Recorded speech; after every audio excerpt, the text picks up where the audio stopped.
आज का मंत्र है ओम ये आत्मदा बलदा यस्य विश्व उपासते प्रशेषं यस्य देवाः यस्य छाया अमृतं यस्य मृत्यु कस्मै देवाय हविषा विधेम। जो आत्मज्ञान का दाता, शरीर, आत्मा और समाज के बल का देनेहारा, जिसकी सब विद्वान लोग उपासना करते हैं, जिसका प्रत्यक्ष सत्य स्वरूप शासन न्याय अर्थात शिक्षा को मानते हैं, जिसका आश्रय ही मोक्ष सुखदायक है, जिसका न मानना अर्थात भक्ति न करना ही मृत्यु आदि दुख का हेतु है। हम लोग सुख स्वरूप सकल ज्ञान के देनेहारे परमात्मा की प्राप्ति के लिए आत्मा और अंतःकरण से विशेष भक्ति अर्थात उसी की आज्ञा पालन करने में तत्पर रहें। इस मंत्र के अर्थ को विचार पूर्वक सभी को समझने का योग्य होना चाहिए। इसको विचार पूर्वक समझने विचार करें। मंत्र का अर्थ भी हिंदी में है।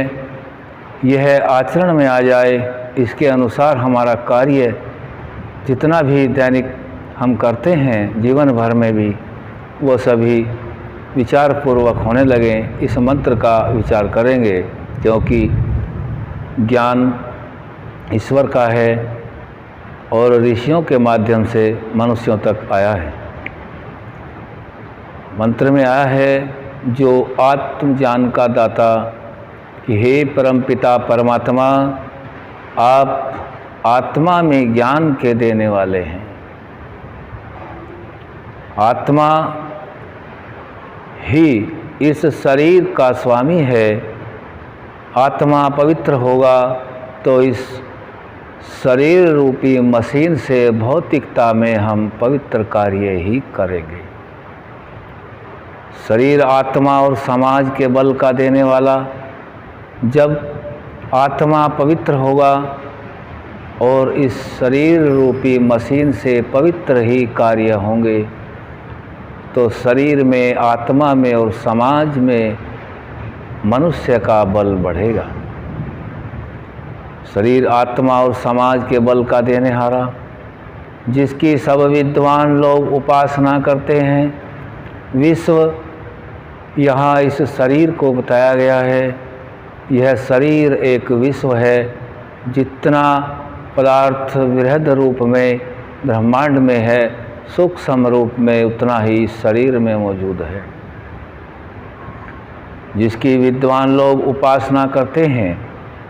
विद्वान लोग वेद विद्या से, वेद के ज्ञान से अपने शरीर को इतना पवित्र, इतने शुद्ध, इतने उत्तम कार्य करते हैं, विद्वानों की श्रेणी में आ जाते हैं।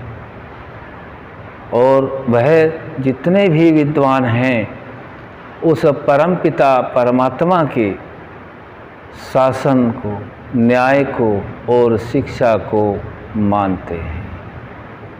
हे परमपिता परमात्मा, यह आपके द्वारा दिया गया ज्ञान जब शुद्ध रूप में मनुष्य के पास चाहे अल्प मात्रा में ही आ जाता है, तभी आपके प्रति उस मनुष्य की सच्ची श्रद्धा उत्पन्न हो जाती है। तभी वह मनुष्य जानने लगता है कि आपका शासन है, आपका न्याय है, आपकी दी हुई शिक्षा है। मनुष्य की दी हुई शिक्षा और परमात्मा के दिए हुए ज्ञान शिक्षा में जब वह मनुष्य भेद करने लगता है और ईश्वर के द्वारा दिए गए ज्ञान को विद्वानों के अनुसार अपने आचरण में लाने का प्रयास करता है, तभी उसकी उन्नति होना संभव होती है और तभी वह विश्वास करने लगता है कि हाँ, परमात्मा का न्याय भी है, शिक्षा भी है और उसका शासन भी है। वहाँ किसी तरह का कोई लौकेषणा, वित्तेषणा, पुत्रेषणा आदि कोई भी कार्य ऐसा नहीं है जहाँ से अन्याय की आशा की जाती हो। सत्य, न्याय और पक्षपात रहित कर्म परमात्मा से ही संभव होता है। परमपिता परमात्मा सर्वत्र विद्यमान रहते हैं, व्यापक रहते हैं, कण कण में व्याप्त हैं। आप ही के द्वारा दिए गए न्याय को सर्वत्र अंततः सभी को मानना ही पड़ता है और उसमें कोई भी हस्तक्षेप नहीं करता। आपका न्याय केवल और केवल आत्मा के साथ जो अंतःकरण में संचित संस्कार होते हैं उनसे होता है। आपने मनुष्य को कर्म करने में स्वतंत्र छोड़ रखा है। कर्म चाहे जैसा कर ले, लेकिन अंततः न्याय तो आपके द्वारा ही आत्मा को फल रूप में भोगना पड़ता है। मोक्ष में जाना या शरीरों में जाना पड़ता है। यही आपका शासन, न्याय और शिक्षा है, जिसकी विद्वान लोग उपासना करते हैं, सत्य शासन, न्याय और शिक्षा को मानते हैं। आपका ही है परमपिता परमात्मा, आपका जो आश्रय है वही मोक्ष के सुख का देने वाला है। आपके अलावा कोई भी तो ऐसा नहीं है जो मोक्ष के सुख का देने वाला हो। भूमंडल पर कोई भी पैदा होने वाला नहीं है और न ही पहले कभी हुआ है और न अब वर्तमान में है, जो आपके कार्यों को संभाल करके आपके कार्यों को अपने आप करने लगे, ऐसा असंभव है। यह आपके ही ज्ञान से हमें पता चलता है।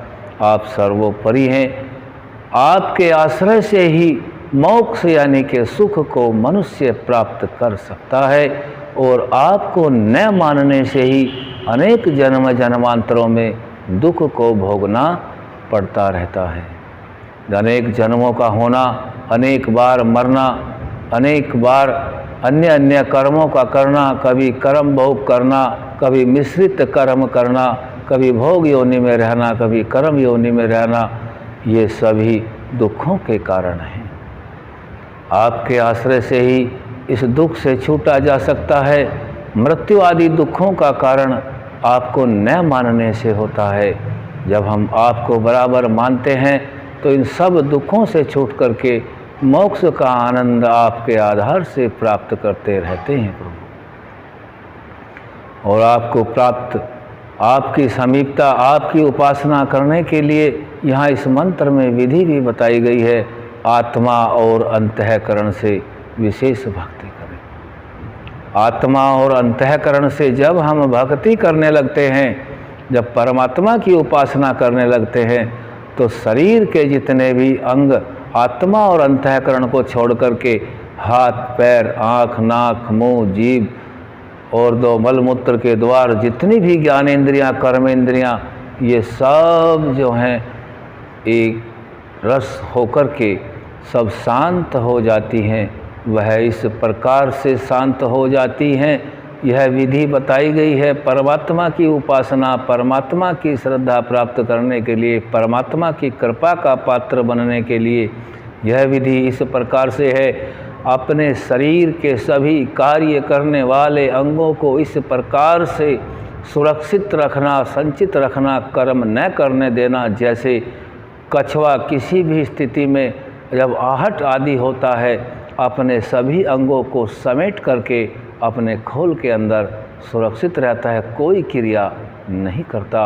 इस प्रकार से अपने शरीर की सभी ज्ञानेंद्रियां, कर्मेंद्रियां आदि को समेट करके एक जगह स्थिर करके आत्मा और अंतःकरण से परमपिता परमात्मा की समीपता और उनकी कृपा का पात्र बनने की विधि भी इस मंत्र में बताई गई है। ओम सम।